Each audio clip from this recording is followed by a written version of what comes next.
Аграрыям дождь у дапамогу, а вось будаўнікам перашкода. Атмасферныя ападкі могуць дрэнна адбіцца на якасці дарожна-будаўнічых работ, а таму ў сонечныя дні работа вядзецца асабліва інтэнсіўна. У раёне індывідуальнай жылой забудовы Романовича-1 працуюць брыгады 7 прадпрыемстваў. У кожнай свой фронт работ, адначасова на некалькіх локациях працуе до 40 человек. Вот обещают дожди в ближайшие дни, поэтому мы максимально стараемся подготовить. Мы сегодня делаем хороший, в принципе, объем. Ну, как и каждый день, в принципе.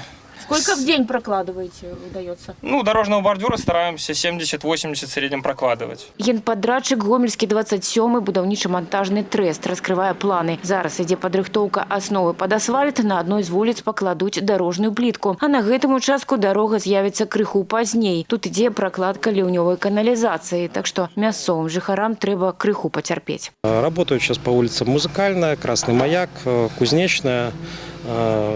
По 1А кварталу у нас остались только дорожки закончить по асфальтированию. Ну, основной сейчас упор делаем на один квартал В, на котором необходимо сейчас проложить основную часть асфальта по дорогам.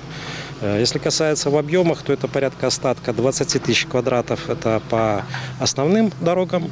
И порядка большой объем работ по асфальтированию дорожек. Это порядка 50 тысяч квадратов в целом по Романовичам-1. Это квартал А, Б, В. Асноўны бюджэт работ 5 мільёнаў рублёў. Аднак ужо прынят рашэнне на выдачу дадатковага ў суме яшчэ 7 мільёнаў. Спецыялісты падлічылі, грошай павінна хапіць злішкам. Некаторыя працы плануецца скончыць уже ў чэрвені. В этом году мы должны подойти к точке завершения по кварталу 1А и Б, это 100%. Ну и по кварталу В, я думаю, будем идти к тому, чтобы его тоже закончить. Дорожным перспективам первыми, зразумела, узрадовались водители и мясцовые собаководы. Я с собакой часто гуляю. Да, кстати, каждый день работают. Надеюсь, что сделают нормально, хорошо и будут нормально ездить машинам. Еду в гости к сестре, приятно удивлен. Строятся дороги, приятно, красиво, хорошо будет поехать. Молодцы.